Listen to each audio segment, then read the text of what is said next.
이 시간 예배의 자리에 오신 여러분을 축복합니다. 오늘 저는 앞서 읽은 마태복음 5장 1절부터 12절까지의 본문으로 복이 있나니라는 제목의 설교를 하려고 합니다. 전해지는 말씀 가운데 하나님의 은혜가 있기를 바랍니다. 지난 시간 우리는 마태복음 4장 17절에 나오는 예수님의 첫 번째 복음 선포, 회개하라 천국이 가까이 왔느니라 라는 메시지를 통해 예수님께서 우리에게 가르쳐 주신 천국은 보복의 날이 아니라 은혜의 해임을 알게 되었습니다. 그리고 그 회개하라 천국이 가까이 왔느니라 라는 메시지가 회개하라 은혜의 해가 가까이 왔느니라 라는 말의 또 다른 표현이었음을 알기 위해 누가복음의 첫 번째 복음 선포를 함께 보았습니다.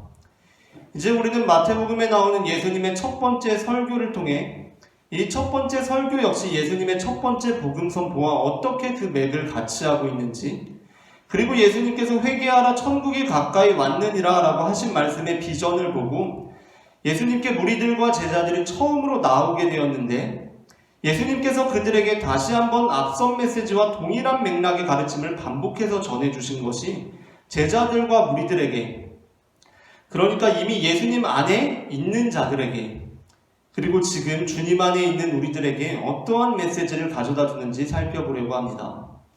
예수님께서는 마태복음 5장 1절부터 12절에서 순서상 마태복음, 아니 성경 전체에서 처음으로 설교를 하십니다. 그 설교는 바로 그 유명한 산상수훈의 첫 번째 메시지 팔복이었습니다.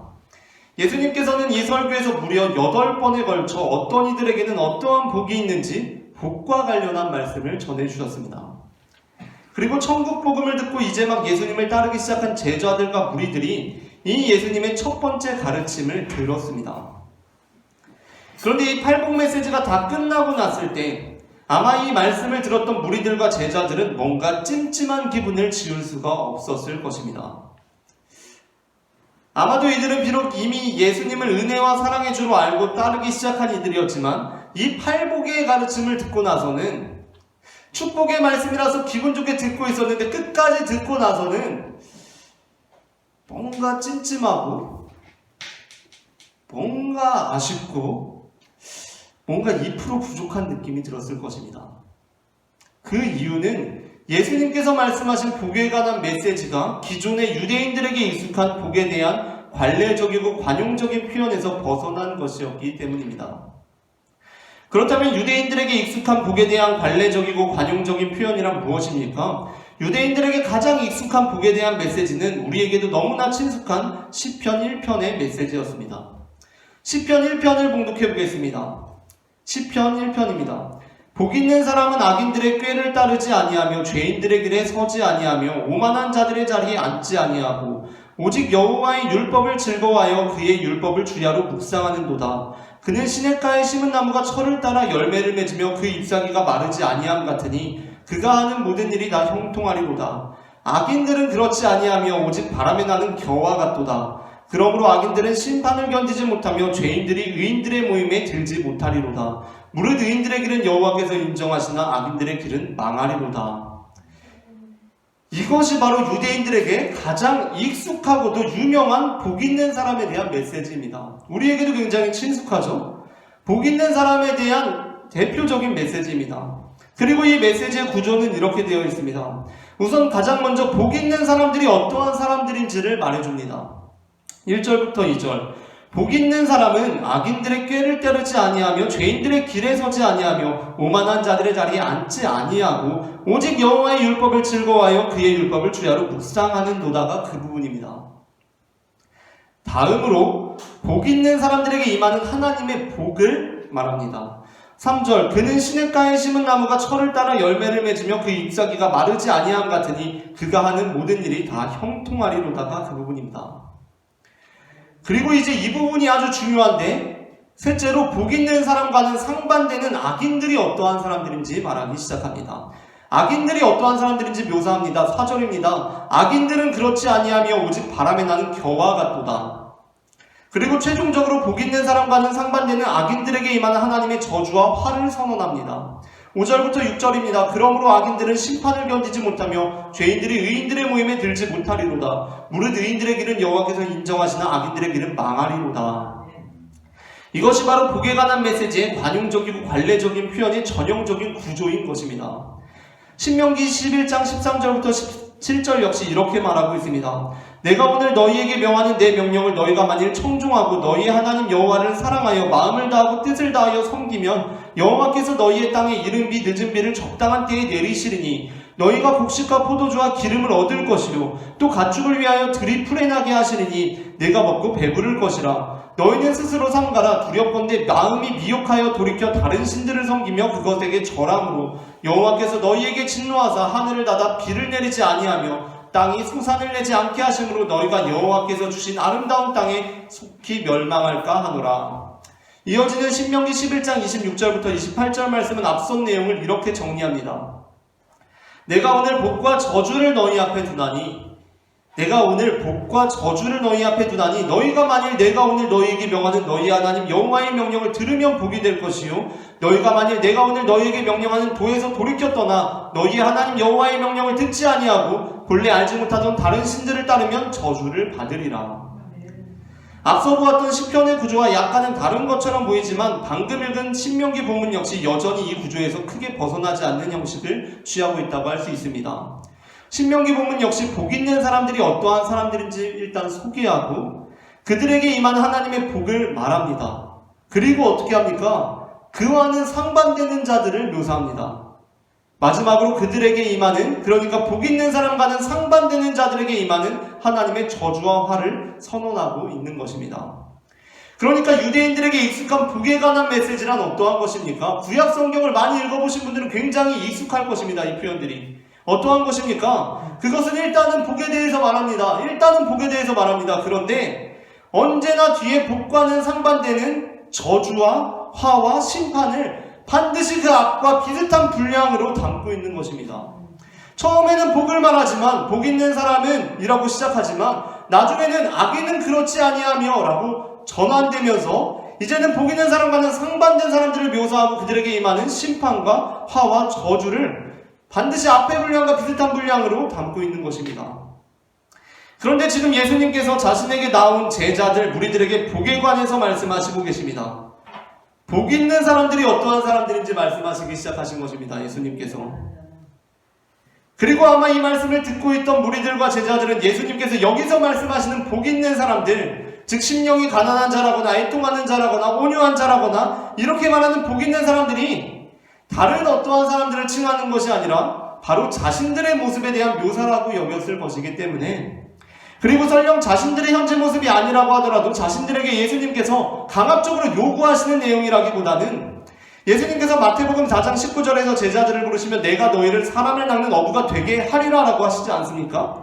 그렇게 부르신 것처럼 너희는 사람을 낚는 어부가 되어라가 아니라 내가 너희를 사람을 낚는 어부가 되게 하리라 라고 부르셨던 것처럼 예수님께서 지금 이 메시지를 통해서 예수님을 따르기 시작한 무리들과 제자들의 삶 속에서 이루실 모습이라고 여겼기 때문에 자신들에게 요구되는 것이 아니라 예수님께서 사람을 낚는 어부가 되게 하시는 것처럼 자신들이 이러한 사람들이 되게 하실 것이라고 여겼을 것이기 때문에 이 메시지를 부담스럽게 듣는 것이 아니라 기쁘고 즐거운 마음으로 듣고 있었을 것입니다. 팔복의 말씀을 기쁘고 즐겁게 듣고 있는 것입니다. 왜냐하면 그것이 곧 우리의 모습이고 복받을 우리의 모습이고 복받을 우리의 모습, 예수님께서 우리 안에서 이루실 모습이라고 생각했기 때문입니다. 그리고 그렇게 기쁘고 즐겁게 말씀을 들으면서 한편으로 이들은 이 메시지가 어떻게 전개될지 충분히 예상하고 있었을 것입니다. 그것은 어떻게 전개되는 것입니까? 분명히 중간에 내용이 전환되면서 하나님의 저주와 화와 심판에 대한 내용으로 나아가는 것입니다. 그랬었기 때문에 이 무리들이, 제자들이 예수님의 말씀을 다 듣고 나서는 뭔가 좀 이상했을 것이라고 추측하는 것입니다. 충분히 좋은 말씀을 들었습니다. 축복의 말씀을 들었습니다. 그런데 썩 만족스럽지가 않은 것입니다. 마음이 개운하지가 않았을 것입니다. 왜 그렇습니까? 예수님께서 끝까지 복만 말씀하셨기 때문입니다. 사실 우리가 회개하라 천국이 가까이 왔느니라 라는 설교에서 나누었던 것처럼 예수님께서는 결코 악을 외면하시는 분이 아니었습니다. 예수님 역시 분명 악인들에 대한 하나님의 심판과 징벌에 대해서 말씀을 하십니다. 우리가 오늘 다루고 있는 팔복이 누가복음에서는 그러한 방식으로 선포되고 있습니다. 누가복음 6장 20절부터 26절입니다. 누가복음 6장 20절부터 26절을 한번 찾아보겠습니다. 누가복음 6장 20절부터 26절입니다.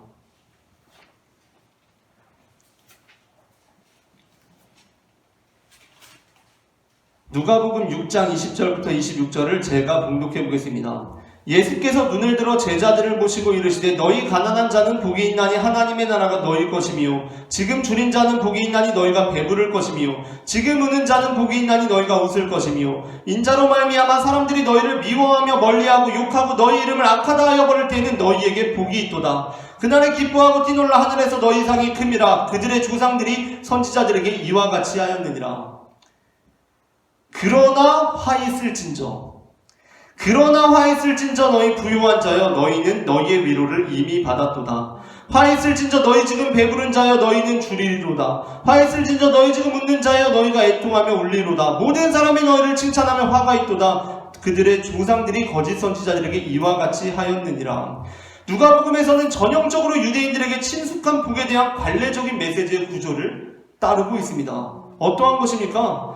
먼저는 복 있는 사람들이 어떠한 사람들인지 소개합니다. 그리고 그들에게 임하는 하나님의 복을 말합니다. 그런데 그 다음에 어떻게 합니까? 그와는 상반되는 자들에 대해서 묘사하고 마지막으로 그들에게 임하는 하나님의 저주와 화를 선언하는 방식입니다. 그렇다면 마태복음에서는 복만 말씀하신 예수님께서 왜 누가복음에서는 복을 말하고 화까지 말씀하시고 있는 것입니까?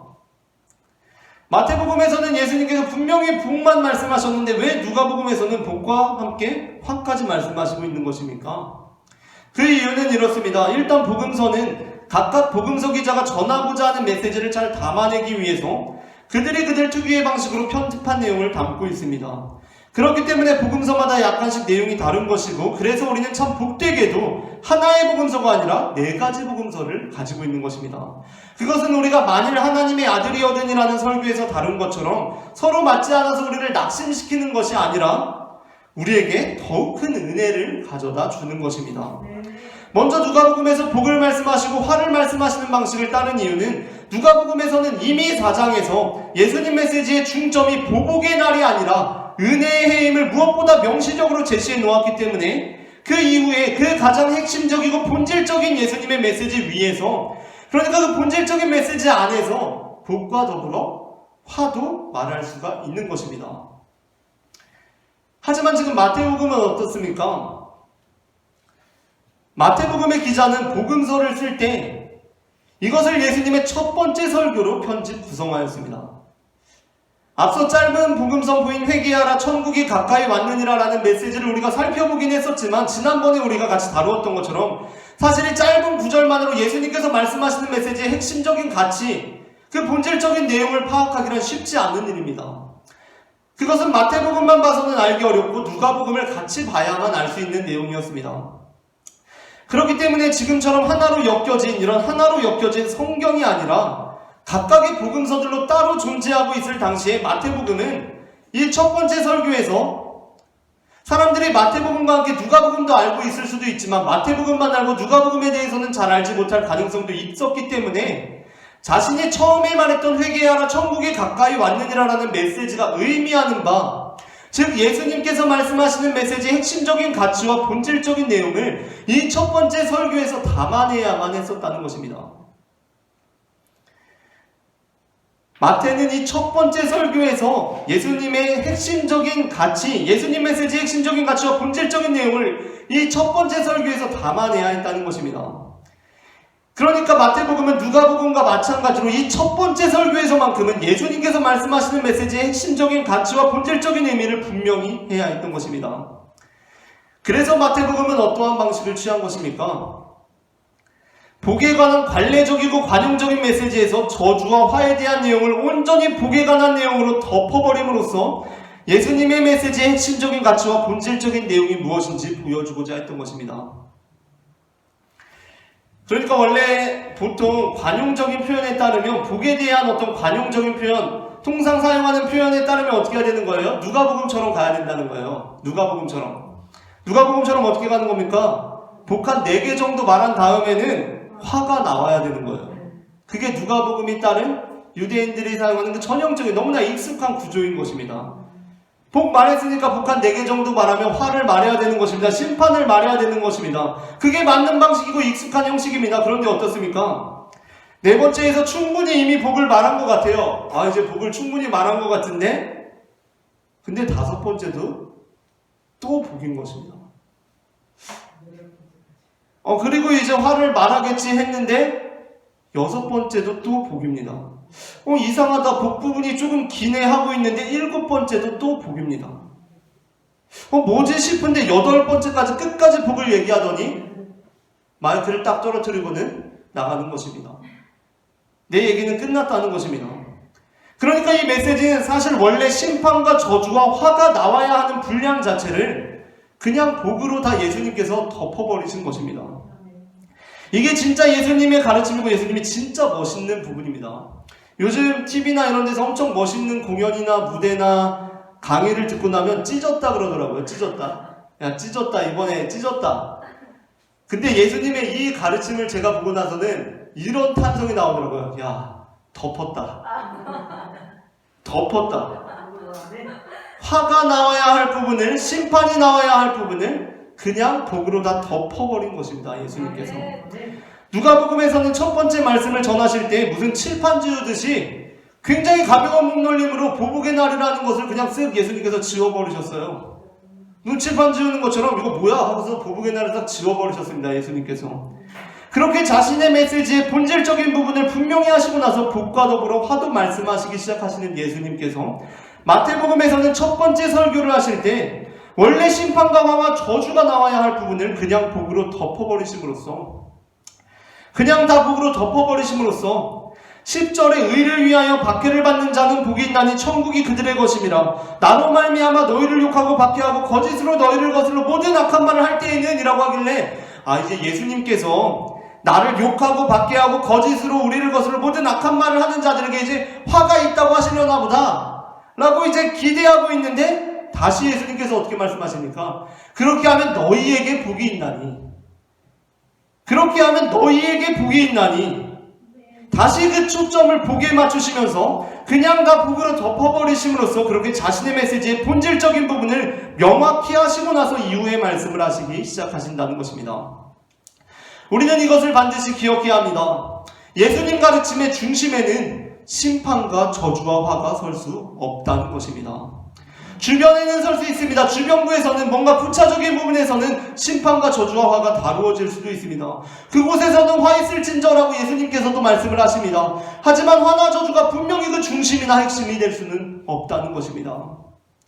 그렇기 때문에 사실 그러한 내용들, 심판과 저주와 화 같은 것들 역시도 사랑과 은혜 안에서 이해해야 하는 표현들인 것입니다. 그것을 마태복음뿐만 아니라 지난번에 살펴본 것처럼 누가복음도 분명하게 첫 번째 복음 선포와 첫 번째 설교를 통해서 우리에게 보여주고 있는 것입니다. 요한복음 8장 2절부터 11절을 보면 서기관들과 바리새인들이 음행 중에 잡힌 여자를 예수님께 끌고 옵니다. 그리고 예수님께 이렇게 묻습니다. 요한복음 8장 4절부터 5절입니다. 선생이여, 이 여자가 간음하다가 현장에서 잡혔나이다. 모세는 율법에 이러한 여자를 돌로 치라 명하였거니와 선생은 어떻게 말하겠나이까? 사실 이 질문은 예수님께 진짜 음행 중에 잡힌 여자를 어떻게 대해야 할지 가르침을 얻고자 했던 것이 아니라 서기관들과 바리새인들이 예수님을 올무에 걸어 고발할 목적을 가지고 던졌던 질문이었습니다. 이때 예수님께서는 너희 중에 죄 없는 자가 먼저 돌로 치라라는 엄청난 지혜의 말씀을 하심으로써 그들의 함정을 피해 가십니다. 그런데 이제부터 아주 중요한 장면이 나오기 시작합니다. 예수님께서 너희 중에 죄 없는 자가 먼저 돌로 치라라고 말씀을 하시자 그 말씀을 듣고 나서는 아무도 그 여자에게 돌을 던지지 못합니다. 오히려 한 사람 두 사람 들고 있던 돌을 바닥에 내려놓고는 그 자리를 떠납니다. 그리고 그 자리에 예수님과 음행 중에 잡힌 여자 딱 그 둘만 남습니다. 그때 예수님께서 그 여자에게 하신 말씀이 무엇입니까? 요한복음의 맥락을 보면 이 여자는 사실 음행을 행하지도 않았는데 누명을 쓴 것이 아니었습니다. 오히려 실제로 음행 중에 잡혀서 서기관들과 바리새인들로 하여금 예수님을 올무에 걸 구실이 되었던 것처럼 묘사되어 있습니다. 그러니까 진짜 음행을 하기는 했던 여자인 것 같은데 예수님께서는 그 여자에게 자 여자여 이제 죄 있는 자들은 다 나갔다. 그런데 나야말로 죄가 없는 자다. 자 이제 내가 너의 죄를 따져먹겠다. 자 돌이 어디 있냐? 라고 하지 않으셨다라는 것입니다. 예수님께서는 그 여자를 향해서 화 있을진저 음행한 자여 라고 하지 않으셨다는 것입니다. 그렇다면 예수님께서는 어떻게 하셨습니까? 요한복음 8장 10절부터 11절 말씀입니다. 예수께서 일어나서 여자 외에 아무도 없는 것을 보시고 이르시되 여자여 너를 고발하러 하던 그들이 어디 있느냐? 너를 정죄한 자가 없느냐? 대답하되 주여 없나이다. 그리고 나서 예수님께서 이렇게 말씀하십니다. 예수께서 이르시되 나도 너를 정죄하지 아니하노니 가서 다시는 죄를 범하지 말라 하시니라. 나도 너를 정죄하지 아니하노니 가서 다시는 죄를 범하지 말라 하시니라. 여러분에게 예수님은 어떠한 분이십니까? 예수님은 우리의 삶에 찾아오셔서 우리가 잘못한 것들을 지적하고 그렇게 살면 화가 있을 것이라고 겁박하고 저주하고 심판하시는 분이 아니라는 것입니다. 그렇다고 예수님께서는 우리가 죄 지으며 살아가기를 원하시는 것이 아닙니다. 분명 예수님께서는 다시는 죄를 범하지 말라고 하십니다. 하지만 예수님께서는 정죄함으로 우리를 완성시키시는 것이 아니라 오히려 정죄하지 않으심으로 정죄하지 않더라도 우리가 완성될 수 있으리라고 우리를 믿어주시는 것입니다. 이에 대해 베드로전서 4장 8절은 이렇게 말하고 있습니다. 무엇보다도 열심으로 서로 사랑할지니 사랑은 허다한 죄를 덮느니라. 사랑은 허다한 죄를 덮느니라. 예수님은 우리의 모든 죄를 덮으시는 분이라는 것입니다. 화를 그냥 복으로 다 덮어버리는 분이라는 것입니다. 이 구절에 베드로전서에 너무나 잘 어울리는 것은 사실 이 책 이름으로 붙여진 베드로야말로 사랑이 허다한 죄를 덮는 것을 직접 몸소 체험한 사람이었기 때문입니다. 사복음서가 시작되는 마태복음 5장에서 제자들에게 처음 하신 설교를 통해 처음부터 애초부터 복으로 화와 저주를 덮어버리신 예수님께서는 사복음서가 끝나는 요한복음 21장 15절부터 17절을 통해 최종적으로 죄와 허물을 사랑으로 덮어버리십니다. 공교롭게도 오늘 본문인 복으로 화와 저주를 덮어버리는 설교는 사복음서에서 순서상 베드로를 처음 만나는 갈릴리 바다, 즉 디베랴 호수에서의 사건에 이어지고 또 죄와 허물을 사랑으로 덮어버리시는 대화는 요한복음 21장 15절부터 17절의 대화는 사복음서에서 순서상 베드로를 마지막으로 만나는 디베랴 호수, 곧 갈릴리 바다 사건에 이어서 이루어지고 있습니다. 그 대화에서 예수님께서는 베드로에게 유명한 질문을 하십니다. 그것은 요한의 아들 시몬아, 네가 이 사람들보다 나를 더 사랑하느냐? 라는 질문이었습니다. 이에 베드로는 주님 그러하나이다. 내가 주님을 사랑하는 줄 주님께서 아시나이다. 라고 대답합니다. 그러자 예수님께서는 내 어린 양을 먹여라 라고 말씀하십니다. 그런데 예수님께서 다시 또 베드로에게 요한의 아들 시몬아, 네가 나를 사랑하느냐? 라고 똑같은 질문을 하십니다. 그러자 베드로는 역시 다시 예수님께 주님 그러하나이다. 내가 주님을 사랑하는 줄 주님께서 아시나이다. 라고 대답합니다. 그러자 예수님께서는 내 양을 치라 라고 말씀하십니다. 그리고 나서 마지막으로 예수님께서 베드로에게 세 번째 물으십니다. 요한의 아들 시몬아, 네가 나를 사랑하느냐? 그때 베드로는 근심하며 이렇게 대답합니다. 주님, 모든 것을 아시오매 내가 주님을 사랑하는 줄 주님께서 아시나이다. 이때 베드로가 근심했던 이유가 무엇입니까? 베드로에게는 지은 죄가 있었기 때문입니다. 그에게는 허물이 있었습니다. 그것은 바로 예수님께서 십자가에 달리시기 전에 고난당하실 때 예수님을 3번 부인했던 것이었습니다. 그러한 상황 속에서 예수님께서는 3번 네가 나를 사랑하느냐? 라고 물으시고 주님께서 아십니다 라는 답변을 3번 들으신 후 3번의 대답에 모두 그러면 네가 내 양을 치고 먹여라 라고 하심으로써 그래 그거면 됐다. 지나간 일들은 너무 신경 쓰지 말아라 라고 하신 것입니다. 주님께서는 베드로를 찾아오셔서 그를 정죄하지 않으셨고 심지어 우리가 통상 사용하는 의미로서는 용서하지도 않으셨습니다. 우리가 알고 있는 너의 죄를 사하노라. 자, 너의 죄가 이렇게 있지. 네 죄를 내가 사해줄게 라는 식의 용서를 하지 않으셨다는 것입니다. 그렇다면 예수님은 어떠한 방식으로 용서하셨습니까? 예수님은 아예 죄에 대해서는 그 일에 대해서는 더 이상 묻지 않으시고 사랑으로 그 죄와 허물을 덮어버리신 것입니다. 그렇기 때문에 베드로전서는 그 사랑을 체험한 자의 글로서 이렇게 고백하고 있습니다. 무엇보다도 열심으로 서로 사랑할지니 사랑은 허다한 죄를 덮느니라.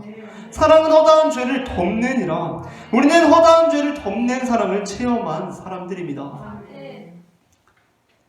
그런데 여러분, 정말 무엇보다도 열심히 서로 사랑하고 계십니까? 무엇보다도 열심히 서로 사랑하고 계십니까? 우리가 회개하라 천국이 가까이 왔느니라 라는 설교에서 나누었던 레미제라블의 이야기, 미리엘 주교가 장발장의 죄를 덮어주는 그 이야기는 청소년기에 저에게 굉장히 큰 인상을 주었습니다. 그리고 그래서 사실 지금까지도 제가 죄인에 대한 하나님의 구원에 관하여 설명할 때 자주 하는 이야기이기도 합니다. 그 정도로 저에게는 굉장히 의미 있는 이야기인데, 그래서 저는 그 이야기와 관련하여 신학생 시절에 20대 초중반 때 아주 특별한 꿈을 꾼 적이 있습니다. 그래서 그 꿈 이야기를 조금 들려드릴 텐데, 꿈이라는 것을 전제하고 이야기를 들어주시면 되겠습니다. 꿈에서 제가 장발장이었습니다. 그 당시에 제 머리가 장발이기도 했는데 장발장이었습니다. 저는 장발이어서가 아니라 장발장이어서 미리엘 주교로부터 그 엄청난 용서의 사건을 겪은 사람이었습니다. 제가 그 당사자 장발장이었습니다. 그래서 그 용서의 사건을 겪은 이후로 이제 미리엘 주교님의 집에 기거하면서 함께 살게 되었습니다. 저는 이제 정말 완전히 새 사람이 되었고, 미리엘 주교는 사실상 저에게는 하나님의 화신이었습니다. 그러던 어느 날 밤중에 자다가 잠깐 물을 마시러 방에서 나왔는데 집에 둔 도둑을 발견하게 되었습니다. 그 도둑은 미리엘 주교가 저를 용서해 주었다는 소식을 전해 듣고는 어차피 잡혀도 용서해 준대. 우와, 그럼 우리 미리엘 주교 집이나 털러 갈까? 어차피 잡혀도 용서해 준다는데 뭐, 라고 말했던 건넌마을의 그 도둑놈이었습니다. 꿈이었기 때문에 저는 그 사람을 보고서 그 사람이 그 사람이구나 바로 그 정보를 알게 되었습니다. 꿈이니까 그럴 수 있겠죠? 바로 알게 되었어요. 저는 즉각적으로 그 양심의 화인을 맞은 도둑놈을 잡으려고 했으나 실패했고, 그는 잽싸게 집 밖으로 달아났습니다. 하지만 저는 오로지 나의 주 나의 하나님이신 미리엘 주교의 집을 털러 온 저런 나쁜 놈을 가만히 둘 수 없다는 일념하에 산을 넘고 물을 건너 쫓아가서 그 도둑놈을 잡고 밧줄로 꽁꽁 묶어서 경찰서로 가고 있었습니다. 경찰서로 가던 길에 불현듯 미리엘 주교님을 만나게 되었습니다. 미리엘 주교님께서는 저에게 어디를 가는 길이냐고 물으셨습니다. 저는 주교님께 자랑스럽게 이렇게 대답했습니다. 주교님 물건들을 훔친 도둑놈을 잡아서 경찰서로 가는 길입니다. 그런데 그때 주교님께서는 저와 도둑놈을 슬쩍 이렇게 보시더니 이렇게 말씀하시는 것이었습니다. 훔친 것이 아니다. 내가 준 것이다. 라고 말입니다. 순간 저는 너무나 당황해서, 아닙니다 주교님, 제가 이 사람이 주교님의 물건을 훔치는 것을 똑똑히 보았습니다 라고 말씀드렸습니다. 그러자 주교님은 다시, 아니 훔친 것이 아니다, 내가 준 것이다 라고 말씀하셨습니다. 저는 갑자기 너무나 화가 나기 시작했습니다. 저를 모욕한 사람은 용서할 수 있겠지만, 아니 어떻게 우리 미리엘 주교님을 모욕할 수가 있는가? 다른 것은 다 용서해도 내가 구주로 모시고 있는 우리 주교님의 물건을 훔친 놈만은 도저히 용서할 수가 없었기 때문입니다.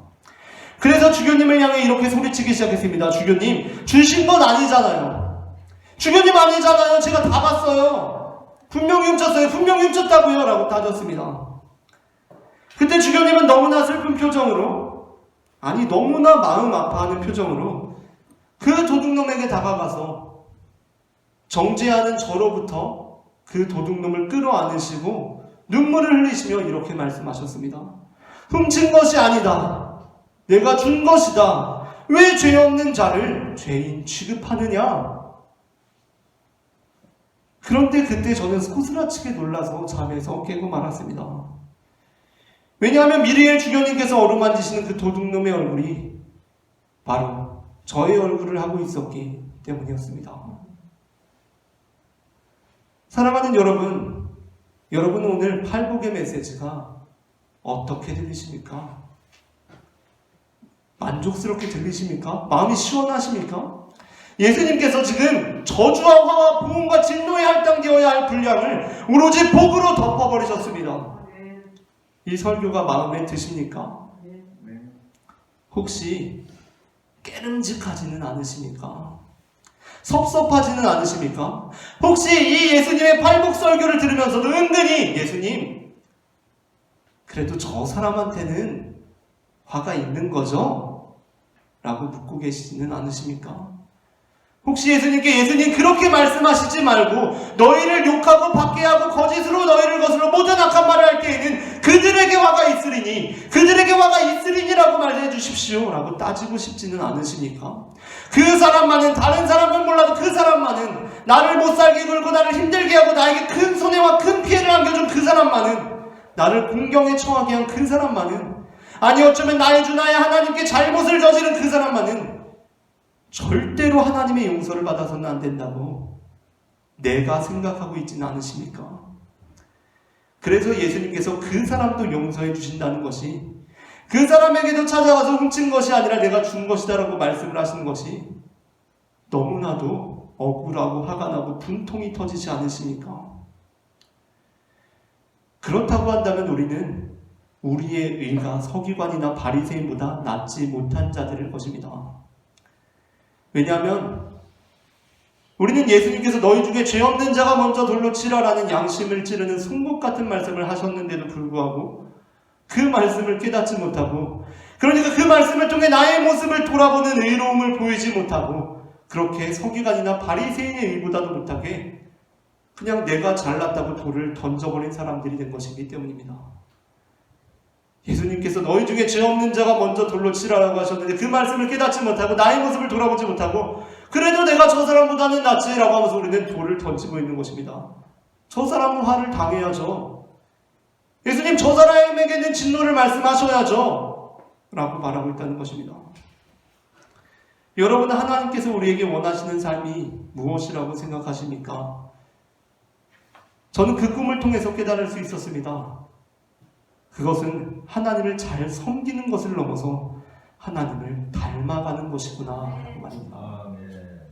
하나님을 잘 섬기는 것을 넘어서 하나님을 닮아가는 것이구나.